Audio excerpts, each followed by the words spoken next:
he's going down there anyway, so I will follow the road around.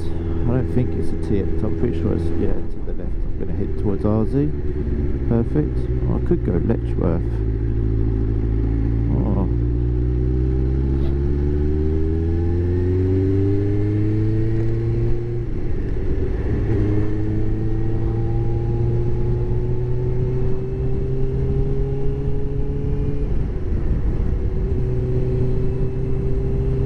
Go Arsey and home, I think. Get away from the rain. Letchworth is that way. Probably that's where I think I got took when they did our bike training. They're taking us round back to Letchworth. It's just all, you don't go too far from your base. You go a few miles out. You know, you're not doing long distances. Yeah, I'm pretty sure that's a police car far ahead. That's why I'm kind of being sensible. It's just when you're out during the day around here, never see them, never see the guys, and then all of a sudden you see them all the time.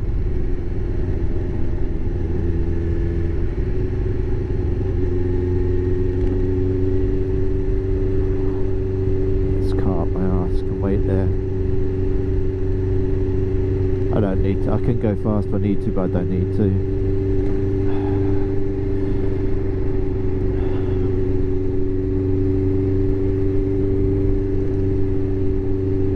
I know there's a cop around here, I just got to watch out for it. I'm resting my hand at the moment. Tank. Around that corner.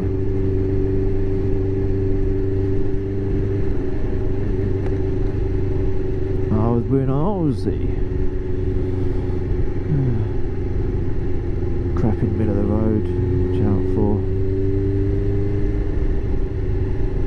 Oh, we got what we got here. Learner on. I don't know if it's a scooter or what it is. I'll give him a nod. Anyway, not that I consider that a real bike.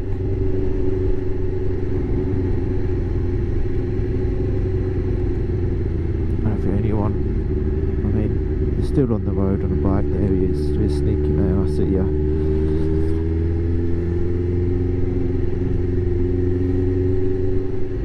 This is only probably the second time I've been through Arsey.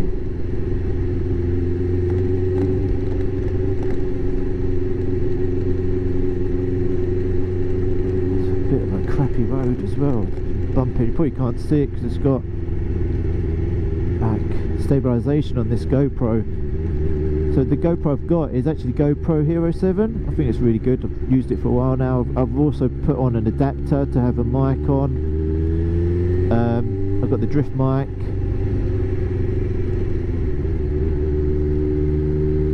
And just to get the GoPro, the drift mic and the adapter, it's a few hundred quid. You think about all the gear you have to buy. You've got the helmet, the jacket, trousers, the boots, the gloves. You know, you want, as I say, you dress for the slide, not for the ride. You know, so don't go around thinking, you know, you don't dress to look the best you can. You've got to have the best equipment on, because obviously everyone never wants to come off, but you can't control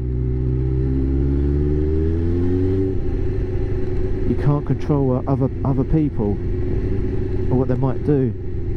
The old push cut there was admiring the bike. See, it's nice just to go out.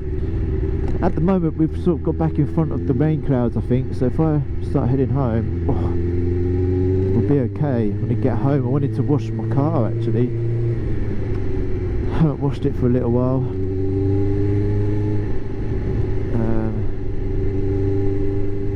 Yeah, as I said, you wear the most stuff that's going to give you the best protection over anything else. Actually, when I did my CBT, I met a really cool guy there. It's called Lee. He's got a chat to him. I only met him once, but I've been speaking to him over messages quite a bit. He got a Ducati Scrambler, a really nice bike. I straight over. If in doubt, go straight. Always come back and turn, just like New Estate. But yeah, no, he's. We did a CBTs at the same time, met then, and then we sort of kept in touch. And he quite, you know, really nice guy. He gave me some tips on when he went to do his Mod 1 test, what he experienced, the layouts, and just gave me a general insight that it did really help. So when I got there, I kind of went by his advice. It's something that only feedback to the trainers that I had would be that they should do that for you. They kind of just, they prepare you for it in the car park. So you do your manoeuvres round. You start off with manual handling the bike, where you park it in the bay, then you have to move it around into another bay. From then on, you move straight into your slalom. So when you've got your bike lined up, you want to do it so that, yeah, don't do it straight, do it at a slight angle, so you're ready to drive into the first cone. And then you do your slalom, and then at the top you do your figure of 8 a few times to the thing you're done. And at the training centre, it's on a slope, whereas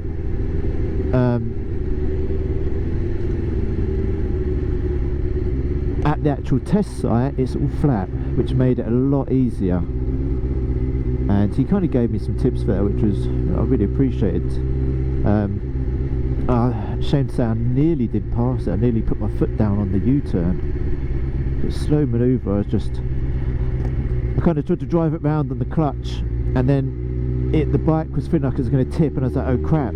So I just let the clutch go. It must have looked like a comedy sketch, but I just flew around the rest of the corner halfway round, lined it up, didn't put my foot down, you know, got round the U-turn okay.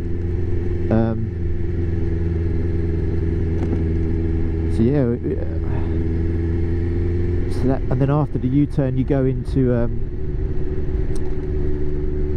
where you have to drive up to, I think it was 50 kilometers an hour or something like that. They're looking for 40, 50, 48 minimum, something like that. And you have to do emergency stop through the cones. It takes your speed. Then you have to go around again. You do the slalom. My only advice is don't hold back. Once you're doing it, just go for it. Don't look down at your speed. Just absolutely throttle it. You'll feel if you're going fast enough. Like now, you can probably see. I don't feel like I can go very fast. If I go a bit faster, this is about 50 kilometers an hour. You kind of get the feel of the speed of your moving, because you feel the elements on the bike more. So just go for it. Don't worry. They're not looking for you to be, oh, it's completely crazy fast. That they're looking to make sure you've got the confidence in doing it, and confidence in the emergency stop, that you react to them as well. A lot of these people are couriers. They don't know about, I guess, motorbikes and things. Nice little lane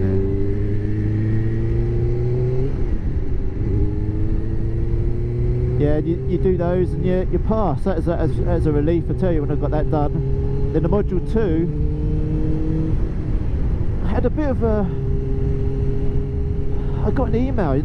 So after the module 1, they said, okay, great, well done, you passed. We'll see you in... They book you in about, I think it's about 8 to 10 days after your mod 1, just in case you fail it. So you've got time to go back and do it again. Give it some... We're already at 60. I was only doing 6,000 RPM, so we'll give it some on the throttle. Yeah, when I turned up, I got an email that literally I think it was 2 days before, on the weekend. It was on a Saturday, so on the Monday was when I was meant to do it, and they said, oh, your time's changed of your test, so please don't turn up at 8, turn up for 10 in the morning. So I thought, okay, I get, you know, a little bit more time at home before I head there. When I got there, I found the other guy I'd been doing my DAS course with. He was well, basically he was already there.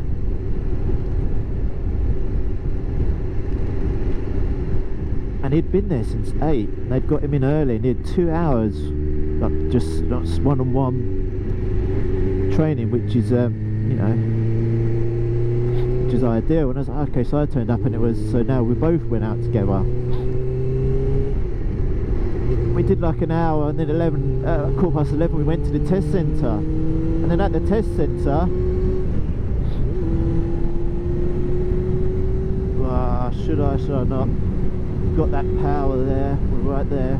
We won't yet. Yeah, and then at the test centre, spraying it again, you see. I was eased off when spraying it.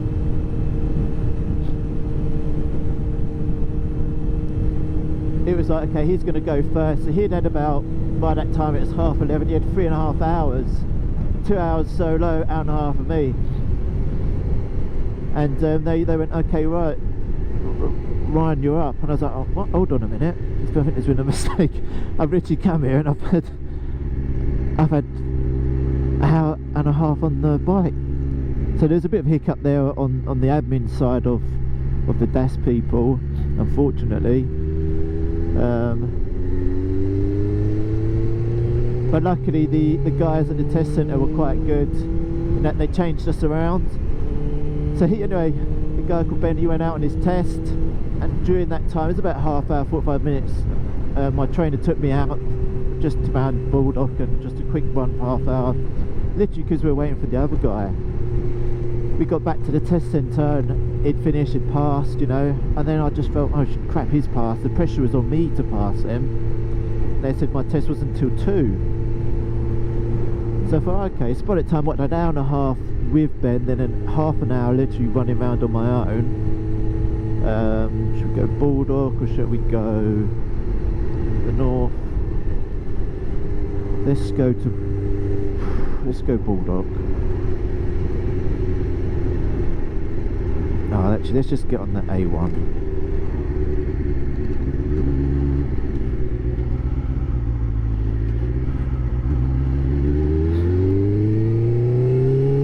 Or we're going to give it some up here, I think. Fucking take off now. Fucking hell, that goes, I tell ya.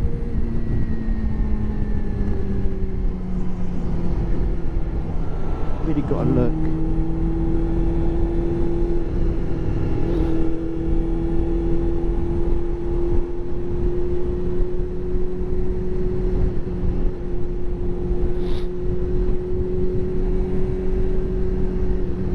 I'll try and get past all these people now.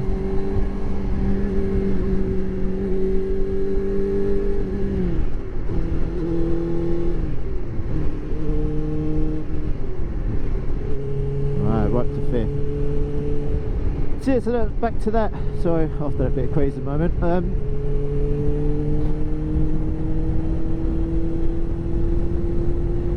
Just going down the A1 now to Biggleswade Wade. So he got up to his test. That was about, I'd say about 12:15, because we stood there chatting for a little 15 minutes.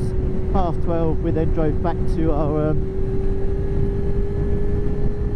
our test centre. We're training centre, sorry, at Baldock, and should I watch his car? Because I don't know if it's going to try and cut in front or not. Let's just get past it.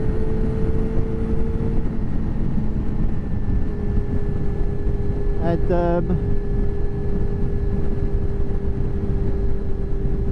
sorry, just concentrating. Not used to motorway driving at work, yeah. Just try and stay away from the lorry, because you get the side wind sucks you in. I'm just conscious of that. Yeah, so went back to a training centre. By that time it was like about 1:15, and then he goes, okay Ben, well done, blah blah, off you go, you're done. Ryan, we're gonna have lunch break now, half hour, and then we'll get you to your test, which is at 2:20. And I thought to myself, I've literally had an hour and a half so far, and then this little half hour back. The other thing was that they put him on fucking hell, that's a bad crash on that. They put him on their more modern bikes, and at that point I went and sat in my car, and I thought, I just feel like they've prioritised this other event. I mean, admittedly, on the bike when we were training, he did seem, what's the word? I wouldn't say more talented, but more natural. had a more natural ability for it, whereas I was taking probably things a bit more cautious.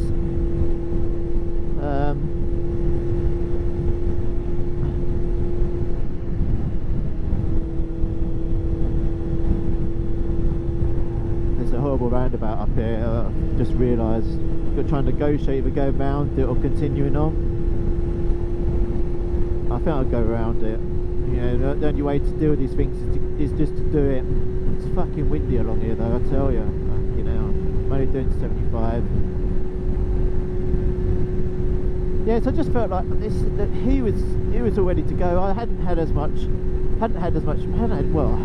an hour one-on-one time, an hour with Ben, then a half hour, 20-minute ride back with Ben. He was done, he was gone. Literally had our lunch, got on the bike, straight back to the test centre, and I just felt like, oh, you know, hold on a minute.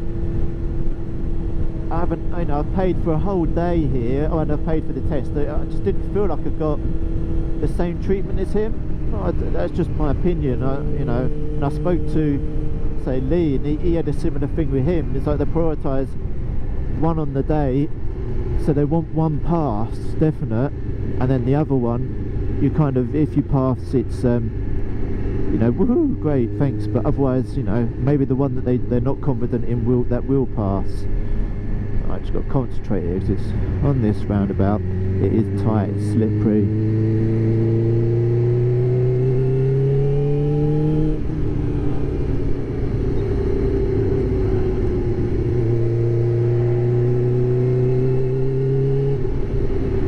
Not the best weather around here, so we're on our way back home now. Nice long ride out.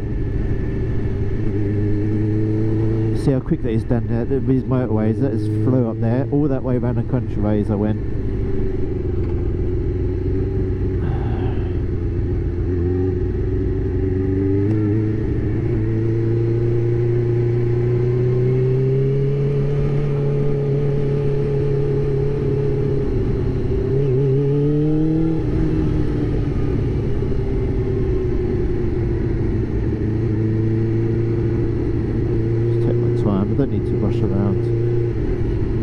Look at that drain. I mean, you're on a roundabout, the last thing you want is to see a drain. You've got to be careful of idiots like that.